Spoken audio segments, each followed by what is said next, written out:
부동산은 대표적인 위험 자산이에요. 내 집 마련하기에는 가장 좋은 수단은 결국은 이에요. 내 집 마련을 위한 가장 효율적인 방법은 솔직히 뭐라고 생각하세요? 청약을 됐는데도 그냥 포기할 수도 있는 거예요, 사실은.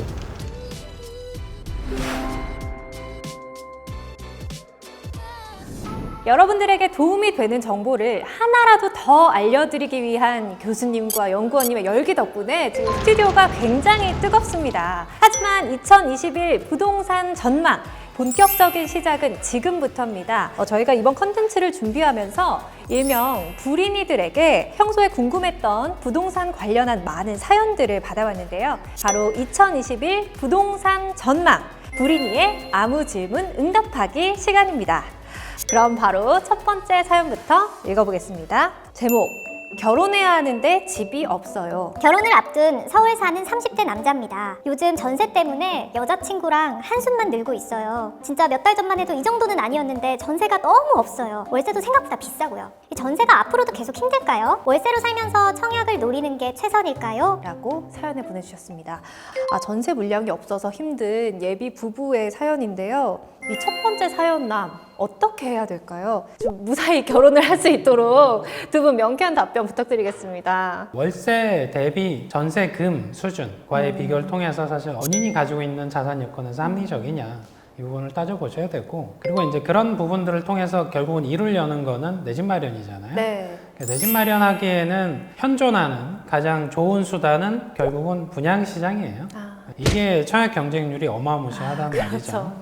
사실은 그 조건을 맞추기 위해서는 그 지역에서 거주를 하셔야 되는 조건들이 있어요. 그래서 그런 조건들을 충족을 하시면 좋고, 혹은 그 조건을 하시기가 어려우면 3기 신도시에서 이제 추천 물량들을 노려야 되는 거죠. 그 지역에 머무시면서 그 추천 물량까지 노리셔야 되는데, 혹은 그마저도 사실은 추첨제다 보니까 경쟁률이 또 어마무시하게 높거든요. 그러면 기존 주택 시장을 버리면 안 된다. 어떤 걸 선택했을 때 더 합리적이냐는 어떻게 차이로 가지시면 되냐면, 당첨이 안 된다고 전제했을 때 기존 주택 시장, 내가 거주하고 싶은 지역에서 계속 시세를 보셔야 됩니다. 네. 시세를 보시다가 상대적으로 저렴하게 나올 때가 있어요. 그때 그걸 잡을 수 있는 여력을 만들어 놓는 게 굉장히 중요해요. 그 시점에 이걸 살 건지 분양 시장을 기다리면서 계속 대기할 건지 이런 판단들을 하셔야 되는데, 그런 부분에서 이원화된 좀 전략으로 가실 필요가 있다, 이렇게 보고 있습니다.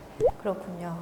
네, 교수님께서는 또 2018년 이후에 트렌드가 가격이 올라갔을 때 신축 아파트하고 구축 아파트의 가격 차이가 너무 벌어졌어요. 같은 동네여도 거의 한 30% 정도 이상의 프리미엄 네. 붙는 경우가 있어요. 그러면 그 얘기는 뭐냐면은 결국은 청약을 통해서 물건을 확보하는 것이 더 프리미엄 많이 가져간다는 거거든요. 다만 이게 확률의 문제여서 경쟁률이 너무 높으니까 청약으로 계속 갈 건지 구축 시장에서 상대적으로 저렴한 물건을 살 건지에 대한 것들을 가야 되는 거고, 개인의 문제보다 사실 사회적 문제이기 때문에 네. 사실 이건 어떻게 보면 정부가 명확한 시그널을 줘야 되는 게 맞는 것 같아요.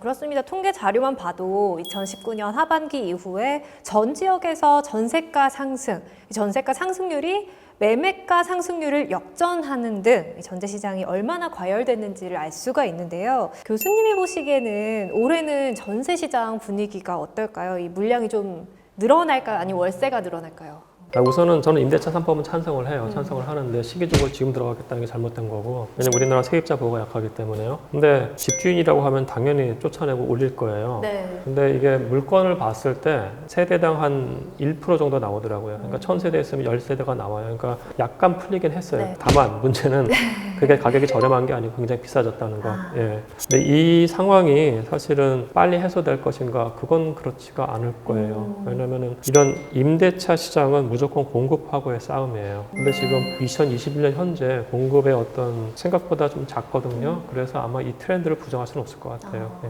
당분간은 이 현상이 지속될 것 같다라는 전망을 해주셨습니다.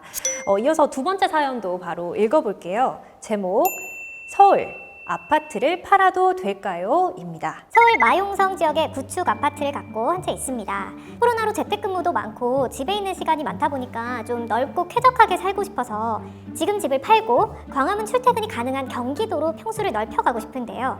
주변에서는 서울 집은 절대 팔면 안 된다고 극구 반대합니다. 서울이 아닌 곳은 결국에는 집값이 떨어진대요. 서울 아파트를 팔고 경기도 대형 평수 신축 아파트를 사면 정말 후회할까요? 라는 사연을 보내주셨습니다. 아무래도 집을 구해야 하는 분들의 시점으로 이야기를 좀 많이 나눈 것 같은데 이번에는 매도를 생각하시는 분의 사연입니다. 좀 예민한 질문일 수도 있겠지만요. 네, 이분이 서울에 있는 아파트를 팔고 외곽에서 대형의 평수를 매매해도 괜찮을지 두 분께 질문을 주셨네요. 이거는 굉장히 개인차가 커요. 우리가 단순하게 생각했을 때 팔았을 때 결국은 뭘 살 거냐의 문제인 거예요. 팔고 현금화하는 게 아니잖아요. 그 불만 중에 하나가 평형을 넓히고 싶다잖아요. 그러면 이분의 선택은 어떻게 보면 한 두 가지 정도로 나뉘어요. 경기권으로 가서 상대적으로 넓은 걸 선호하는 부분들을 찾을지, 혹은 지금 있는 지역, 그 아파트 물건, 그 물건을 그 지역에서 바꾸는 거죠. 생활권을 안 바꾸고 네. 삶의 질에서 지금 이분이 네. 추구하는 게 뭐냐는 거죠. 그러면 공간을 최우선하면 밖으로 빠져도 됩니다. 고양시나 광명 쪽으로 가셔서 넓게 사시면 삶의 질에 내가 더 충분히 충족을 한다 싶으면 가셔도 되지만 직주 근접을 최우선한다? 그럼 가실 필요가 없죠. 그쵸. 그 생활권 내에서 선택을 하시던가 혹은 팔지 않고 그대로 있으시던가. 그래서 본인 개인의 차이에 따라서 어떤 걸 선택하냐의 문제. 전 최우선으로 두는 걸 어떤 그렇죠. 걸로 볼 것 본인이 최우선으로 하는 게 공간이면 네. 사실은 지방으로 가도 됩니다. 그건 그렇죠. 네. 아, 교수님은 어떤 생각이 드셨어요? 이분의 그냥 질문에 대해서만 서울이냐 경기냐로 했을 때 서울 요지에 있는 지역하고 이 신도시 지역하고의 차별점은 뭐냐면은 두 가지 문제인데 하나는 시차의 문제가 있고 같이 상승한다고 해도 상승 폭의 문제가 있어요. 네. 신도시는 항상 늦게 상승해요. 그러니까 그 과정을 견디지 못하는 경우가 있어요. 그러니까 강남에서 갑자기 30평 하던 게 역삼동이 한 2, 3년 전에 한 12억 하다가 지금 25억 하거든요. 그럼 그 같은 그렇게 오르는 기간 동안 분당권에 있는 아파트가 그렇게 빨리 올랐냐? 그렇지 않거든요. 못 기다릴 수가 있어요. 네네. 두 번째는 상승률인데 아까 말씀드렸듯이 고가주택은 변동성이 커요. 네. 근데 신도시에 있는 그렇게 변동성을 일반적으로 따라가질 못해요. 그래서 같이 오르는 트렌드가 있다고 하더라도 나중에 갭이 벌어질 수가 있어요. 네. 그래서 만약에 이분이 이제 어떤 선택을 하냐에 따라 건데 이런 것도 방법은 있어요. 마영성은 집은 갖고 계시고 전세로 살아도 되거든요. 왜냐하면 신도시 쪽에 있는 물건들은 전세값이 급격하게 떨어지는 경우를 많이 못 봤기 때문에 네네. 다양한 옵션을 생각하시는 게 좋을 것 같다는 생각이 좀 들어요. 네, 여러 가지 고려해 볼 사항이 많은 만큼 본인에게 가장 중요한 게 어떤 것인지를 꼼꼼히 따져보시고 후회 없는 선택을 하시길 바라겠습니다. 이어서 세 번째 사연 확인해 보겠습니다. 제목, 부동산 시장은 왜 서울, 수도권 중심일까요? 내년에는 아이가 학교를 가야 해서 저희 지역에서 학군이 좋은 곳으로 이사를 가려고 하는데요. 몇 달 새에 아파트 값이 엄청 오르더니 조정 지역 대상이 됐습니다. 저도 살고 있는 지역이지만 지금 집값을 보면 그럴 만한 건지 의문스럽기도 한데요. 왜 부동산은 서울 수도권이 오르면 다른 곳도 같이 오르는 걸까요? 라고 사연을 보내주셨습니다. 아마 이 풍선 효과와도 관련이 깊은 질문 같은데요. 그렇다면 올해 부동산 시장도 서울 수도권이 주도하고 또 다른 지역의 풍선 효과가 계속 이어질까요? 2008년에 글로벌 금융위기 이후에는 사실은 수도권보다 지방 쪽이 더 강세였던 시기가 한 2, 3년 있었습니다. 사실은 그동안은 수도권에 집중돼 있었다면 지금은 이제 지방 쪽을 건드리기 시작한 거죠. 초과 공급 이슈가 2020년을 기준으로 해소가 됐다고 보기 때문에 2021년에는 사실은 수도권보다 혹은 지방 쪽에서 더 강한 상승세가 나타나는 경우도 꽤 나올 거다 이렇게 네. 보고 있습니다. 사실은 지난해 그러니까 2020년에 가장 많이 오른 지역들은 세종과 대전이에요. 수도권보다 더 많이 올랐고요. 따져보셔도 수도권 내에서도 가장 많이 오른 지역은 서울 내에서는 노도강, 금강구인데 네. 저평가된 지역들이었습니다. 그래서 상대적으로 수도권 전역으로 확대를 해서 보시면 가장 많이 오른 지역은 경기도의 뭐 하남, 군포, 남양주 이런 지역들이 서울보다 더 많이 튀었어요. 사실은 순차적으로 계속 주변의 유동성이 퍼지는 상황인데 그동안은 공급량이 굉장히 많았던 지방 같은 경우는 거기와 격차가 굉장히 벌어져 버린 거죠. 그래서 수요자분들은 지방 쪽에 지금 들어가도 그렇게 가격 부담을 크게 느끼질 않으세요. 네, 핫할 만해서 핫하다 이렇게 정리해 볼 수 있을 것 같고요. 또 개인적으로는 일부 언론 보도로 인해서 좀 부추김 현상도 있지 않을까 하는 생각이 들었는데 A 지역이 뭐 9억인데 B 지역이 8억이라니 이런 식의 기사 있잖아요. 그런 걸 본 것 같은데 교수님 보시기에는 이런 부추김 현상 그리고 풍선 효과가 좀 관계가 있다고 보시나요? 그러니까 풍선 효과 같은 건 있고요. 네. 부추김이 적당한 단어인지 모르겠는데 궁중심리는 있어요. 그러니까 부동산에 투자할 때 나타나는 요인들이고요. 그러니까 우선 아까 그분 질문을 봤을 때 네. 이슈가 한 3가지가 있는 것 같은데 그 하나는 학군에 대한 문제고 학군 중요성은 20세기 초반에도 있었어요. 사실은 학군과 관련된 건 항상 있었던 문제고 그걸 우리가 도외시할 수는 없고요. 다만 학령 인구가 줄어들고 있기 때문에 과거와 같이 학군 수요가 대단하게 영향을 미치냐 그건 아니에요. 서울만 하더라도 2010년부터 현재까지 학군 인구가 50%가 줄었어요. 대치동 학군의 가격대는 그건 전세 가격을 미치는 거지 매매 가격은 약간 별개의 문제입니다. 그리고 두 번째 수도권의 가격이 이제 국가 전체로 미치느냐는 사실은 약간 동의하기는 힘들어요. 예를 들어서 아까 세종시 말씀하셔서 세종시가 작년에 제일 많이 올랐어요. 거의 80% 올랐어요. 근데 세종시가 2010년대 중반부터 보면 계속 가격이 평평해요. 네. 거의 안 올랐어요. 안 오르다가 갑자기 빵 튄 거거든요. 근데 그때 당시 수도권 얼마나 많이 올랐어요. 그 얘기는 뭐냐면은 우리가 작년에 딱 경험한 게 수도권이 많이 올라가지고 세종시가 올랐다라고 생각하는 건 좀 잘못된 인식인 네. 것 같아요. 각 생활권별로 주택시장이라는 게 존재를 하는 거예요. 물론 국가 전체 차원에서의 어떤 팩터가 영향은 다 같이 미쳐요. 이자율이라든지 뭐 이런 게. 근데 시장마다의 특징이 있는 것이기 때문에 국가 차원에서의 풍선 효과는 저는 약간 좀 반신반의하고요. 다만 시장권 안에서 예를 들어 수도권 안에서의 풍선 효과라는 건 존재를 합니다. 우리가 그건 확인이 된 거고. 왜냐하면은 그 첫 번째 질문이 이제 종로에 출근하고 싶다는 분이었잖아요. 네, 그죠? 네. 그럼 종로에 출근할 수 있는 데가 수도권에 많아요. 인천에서도 오고 부천에서도 오시고 광명, 하남, 저 끝에 파주에서도 오거든요. 그럼 그 주택 수요자는 여기 다 갈 수 있는 거예요. 다 비교를 했을 때 자기의 적정한 선에서 상대적으로 덜 올려 갈 수가 있는 거죠. 그러면 어느 지역에 올렸으면 다른 데로 갈 수가 있는 거고. 예. 지난해 조정지역 대상이 늘어날 때마다 인근 지역으로 풍선 효과가 나타나는 현상이 반복되고 있는데요. 과연 올해는 추이가 어떻게 될지 저도 참 궁금해집니다. 그럼 이어서 마지막 사연으로 넘어가 볼게요. 제목 2021년 청약제도 바뀌는 부분이 궁금합니다. 청약으로 내 집 마련을 계획 중인데요. 앞으로 분양가 상한제 아파트에 당첨되면 거주 의무 기간이 생긴다고 해서 걱정이 큽니다. 사실 남편이 지역 순환 근무를 해야 하는 직업이라서 지금도 주말 부부로 살고 있거든요. 저희 같은 경우에는 청약을 포기하고 매매를 알아봐야 하는 걸까요? 청약제도가 어떻게 바뀌는 건지 잘 모르겠어요. 라고 사연을 보내주셨습니다. 이 청약제도에 대해서는 저희가 좀 더 이야기를 나눠봐야 될 것 같은데요. 이 마지막 사연자의 분양가 상한제 아파트 당첨자 거주 의무 기간 외에도 올해부터 바뀌는 청약제도에 대해서 좀 자세히 짚고 넘어가 보도록 하겠습니다. 올해 청약제도에는 바뀌는 부분이 적지 않다고 들었는데 어떤 변화가 있는지 연구원님께 좀 설명을 부탁드려도 될까요?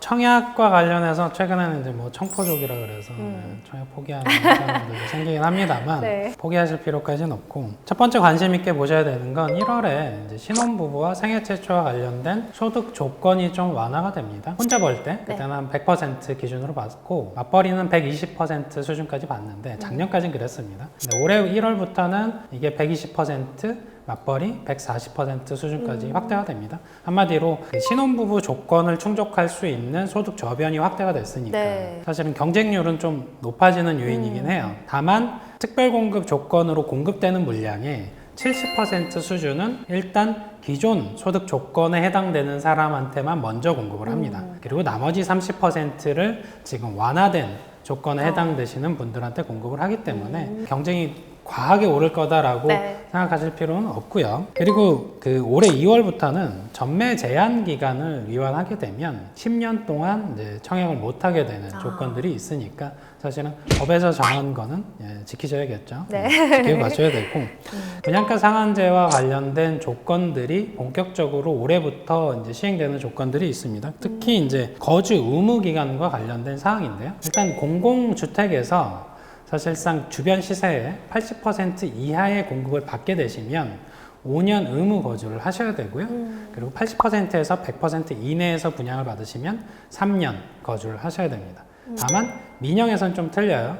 민영에선 80% 이하에서 분양을 받으시면 거주 의무 기간이 3년이고요. 그리고 100% 이내에서 받으시면 거주 의무 기간 2년이 부여된다는 점. 그래서 네. 분양가 상한제 주택을 내가 청약을 해서 받겠다 했을 때 내가 필수적으로 거주해야 될 의무 조건들을 따져보시고 자산 관리 측면에서 그 스케줄을 고민을 하셔야 된다 이렇게 보시면 되겠습니다. 예. 로또 청약이라는 말이 생길 정도로 사실 청약으로 내 집 마련하기가 굉장히 힘든 게 사실이잖아요.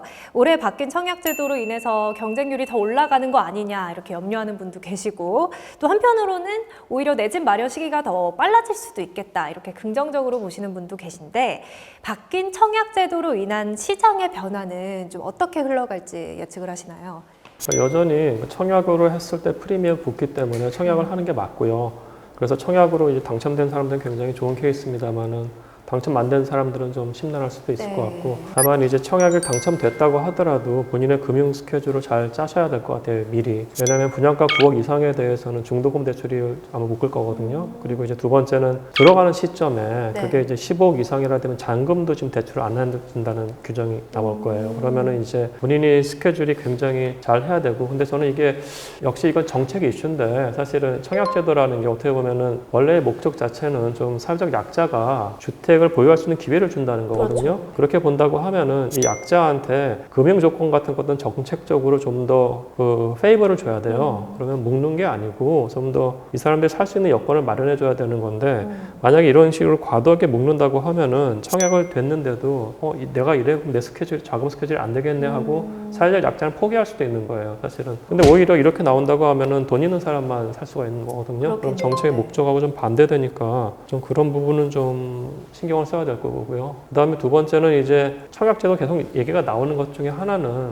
이제 수요자 측면도 있습니다만은 공급자 측면 또는 정보 장착자 장국 측면에서는 사실은 가격을 어떻게 안정화시키는 데 기여하느냐인데 그러면 이제 이 사람들이 매력적인 상품들이 나와야 되는 건데요, 시장에. 주로 지금 얘기가 나오는데 신도시, 외곽이고요. 물론 하남 같은 경우는 위치가 좋습니다만 딴 데는 좀 멀어요. 그러면 이제 서울 안에서도 대규모 공급을 좀 어느 정도 나와줘야 되는데 그 사인이 나와야 되는데 그게 약간 좀 희미하다는 게 전 문제라고 생각을 해요.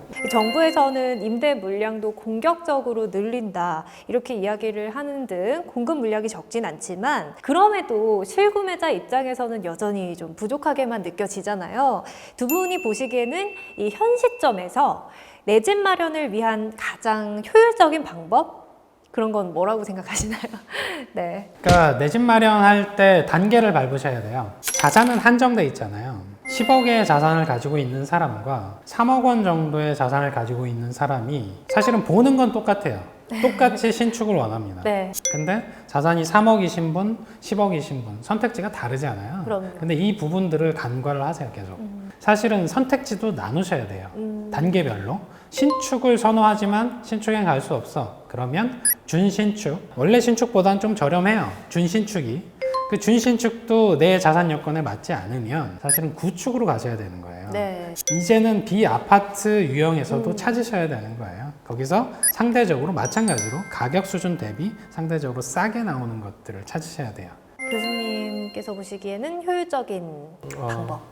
예. 저는 뭐 투자자 측면에서 봤을 때는 청약이 우선 가장 좋은 투자처고요, 제 생각에는. 근데 두 번째는 이제 그럼에도 불구하고 본인이 구축 시장에서 뭔가를 해야 된다고 하면은 부동산은 대표적인 정보 비대칭성 시장이거든요. 그러니까 굉장히 물건들이 많아요. 그래서 뭐 예를 들어 가지고 뭐 강동구에 30평대가 뭐 15억 이상이라고 하면은 강남에서도 사실 한 47평대가 15억대가 있거든요. 아, 네. 문명동 대림 아파트 같은 경우에 거긴 되게 안 올라요. 사실은 한 2개월 전에 15억에 거래가 됐어요. 근데 그 같은 기간에 강동구에 있는 30평대는 더 크게 가격이 거래됐다고 하면은 투자자 입장에서 봤을 때 문명동 대림 아파트보다 안 투자가 될 수가 있거든요, 사실은요. 근데 물론 그거는 개인의 선택이고요. 우리가 말씀하신 것처럼 이제 단일 재활성 가장 큰 거기 때문에 주택이라는 게 그러면 굉장히 큰 공부를 해야 돼요. 정보 비대칭성 문제도 있고 그러면 시장에 대한 공부도 해야 되는 거고 본인이 투자하려는 아파트 단지에 대한 그 중고 아파트 단지를 한 4-5개 정도 놓고 거기에 상위하고 열의 아파트 가격대를 과거의 트렌드를 본인이 계속 분석을 하셔야 돼요. 주식시장과 똑같다고 보면 돼요. 어떤 산업군에 대한 거, 그 다음에 기업에 대한 걸 분석을 하듯이 부동산도 자기가 살고 있는 동네 하나 보는 건 굉장히 위험하고요. 같은 가격대에 있는 다른 지역을 반드시 몇 개를 보고 그 다음에 들어가는 게 맞다고 봐요. 예. 공부를 하셔야 될 것 같아요. 저는. 네. 이렇게 해서 마지막 사연까지 두 분의 전문가분들을 모시고 이야기를 나눠봤습니다. 정말 신중하게 고민을 해보시고 또 현명한 결정 내리시길 바라겠습니다. 집이라는 게 사는 사람, 파는 사람 모두를 만족시키기에는 지금 우리 현실이 그렇게 좋은 상황은 아닌 것 같은데요. 오늘 이렇게 두 분 함께 해주셨는데 어떠셨는지 소감부터 간단하게 들어볼게요. 부동산은 대표적인 위험 자산이에요. 지금 경기가 굉장히 위험하기 때문에 투자할 때 굉장히 신중해야 된다고 말씀드리고 싶고, 지금 계속 대세 상승만 얘기를 해서 이건 부동산 사이클이기 때문에 언젠가 꺾일 겁니다. 근데 그게 2021년은 아마 계속 유동성이 많을 것이어서 때가 꺾인다고 보지는 않습니다만은 그래도 시점 자체에 대해서는 좀 준비를 해야 되지 않나 그런 생각은 좀 합니다. 일단 지금 시장의 이슈 중에 하나는 들어오는 분도 들어오는 분인데, 그러면 언제 엑시트 해야 되냐와 관련된 부분을 설명을 드리면, 평소에 중개사무소 분들과의 관계를 굉장히 돈독하게 해놔야 된다. 네. 그분들이 가장 먼저 체감합니다. 시장이 꺾일 조짐을. 먼저 빠지시고 싶으시면 중개사분들의 의견을 생각보다 많이 듣고 있어야 됩니다. 예. 그래야 내 자산을 지킬 수 있다. 네, 두 분께서 정말 마지막까지 도움이 될 만한 꿀팁들을 낱낱이 전해주셨는데요. 저도 정말 많이 배웠고, 오늘 이렇게 귀한 시간 내주신 김경민 교수님, 민재 연구원님 너무 고맙습니다. 네, 감사합니다. 모두가 힘들었던 2020년을 지나서 2021년 새해가 밝았습니다. 올 한 해는 부디 코로나19도 우리가 모두 극복하고, 또 부동산 시장에서도 더 많은 분들이 더 크게 웃을 일들이 많이 생겼으면 좋겠습니다. 올해가 성실함을 상징하는 소의 해인 만큼 HDC 현대산업개발도 여러분들을 위해서 더욱더 최선을 다하고 또 여러분을 함께 응원하겠습니다. 그럼 저는 여기서 이만 인사드리겠습니다. 안녕!